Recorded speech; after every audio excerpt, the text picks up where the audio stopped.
I know I said I didn't really want to make video game content, but I've been loving the new Fantasy Life game, and I really wanted to say a lot about it.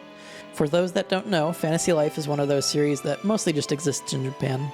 The first game in the series was released on the 3DS internationally, but then there were a couple sequels that were only in Japan. It's made by Level 5, who's been around forever and almost exclusively puts out cult classics. Like, each game is someone's favorite game that nobody's heard of, like Dark Cloud, Rogue Galaxy, Professor Layton, Ni no Kuni, etc.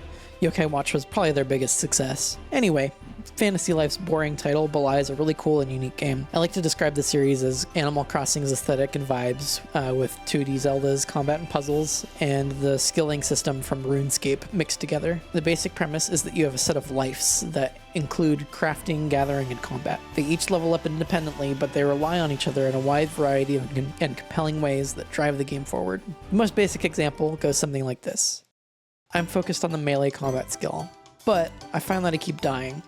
Naturally, the solution is to get better weapon and armor. The best way to get better equipment is to craft it, with the blacksmith skill. However, that requires copper bars, and copper bars are made using copper ores, and you get copper ores by using the mining skill. This means that leveling up the melee skill requires both the blacksmithing and the mining skills. In other words, leveling your skills always requires that you level up other skills in order to be more efficient. This style of system is never so simple though. On paper, this is how it works. But in practice, you'll be on your way to mine the copper ore and discover a quest that requires cooking, a rare tree that requires higher wood cutting, and you'll find a rare enemy. When you defeat the rare enemy, you'll get a strong bow that incentivizes you to use archery skill. While you're mining, you'll find yourself running out of stamina on the better ore nodes, a problem that would be solved if you got stamina potions that are made using the alchemy skill. Now that you think about it, if you level the alchemy skill, you'll also be getting healing potions, which will make it easier to level your melee combat skill. Heck, maybe the healing potions are enough to solve the problem that you're facing with the enemies earlier, and in less time too. But to get the resources required in alchemy, you need to use the farming skill to get herbs, and in order to farm, you need to buy farming plots, so maybe you should be focusing on money making, and so on and so forth until the end of time. For my money, it's a brilliant structure for an RPG that's rarely utilized in a way that works. A game like Skyrim could have a system like this, but because there's no friction point, you're never stopped from just doing the thing you like. This isn't like a bad thing inherently, it just means that the skills aren't as synergistic as a game like Fantasy Life. This style of gameplay is what the original game is built around, a mostly generic plot, but incredible gameplay loop. This is where the new game comes in and blows my mind over and over again. This loop is blasting on all cylinders, but there are so many new rad features and systems that blow the whole thing wide open. As the name Fantasy Life I, the girl who steals time, implies, there's a time travel mechanic. You get to explore 3 different times, past, present, and I'm assuming future. Technically the game calls it something else, but I mean, come on, it's the future. It's obviously the future. The past is identical to the gameplay loops of the first game, and where a lot of the normal content is. The present, however, is an Animal Crossing village. You have full terraforming options, you have your own house, you build houses for the characters you bring into the island, and build relationships with the characters. Where it gets brilliant, though, is that the characters that live on the island are found in the future, and each one has skills associated with them that'll help you with the associated skill. In other words, if you find a fishing character while in the future, they'll become a villager in the present that you can build a relationship with and will join you as a party member and help you fish in the past. Now there's a new wrinkle to the main loop. I'll give you an example situation that I had personally. I had played several hours and hadn't found a good way to level up my smithing, and I hadn't gotten an upgrade to my armor yet. I tried to just build the armor, but I regularly failed it due to being low skill. I had 2 solutions in front of me.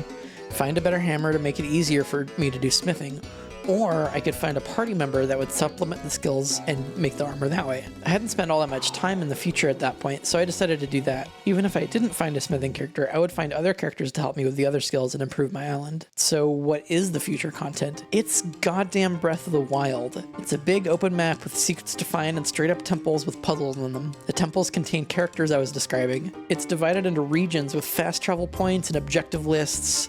The future has its own unique currencies and encampments to rescue. It's a full open world RPG. Each of these sections are so good on their own and provide a unique experience while making you better at the other two. This is all without talking about the multiplayer suite, the hilarious and surprisingly interesting plot, and the compelling MMO-style daily activities. There's even a loot box mechanic, and to be clear, is not microtransactions, that contain unique crafting materials and cosmetics. It's just such a complete package that you could play for an extremely long time and never get bored. I could go on and on about all the interesting mechanics that the game adds. Like there's a skill tree for each skill, and along the skill tree you unlock variations on how you can use the skill. I'm also like many hours in and I'm still discovering new mechanics.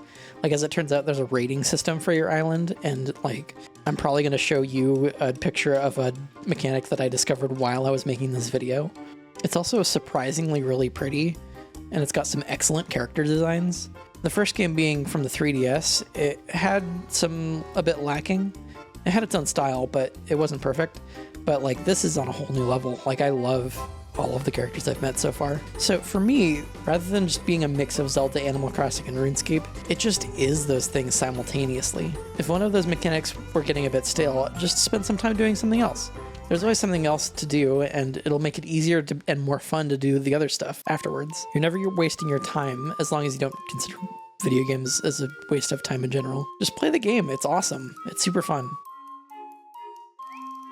Anyway, if you enjoyed this video, please like and subscribe. If you like this style of video, please let me know in the comments. I would love to, if people like this, then I'll definitely make more. I'm still kind of trying to figure out everything and how I'm going to do it. So thanks for watching. I hope you enjoyed. I hope you have a nice evening, and I'll see you next time.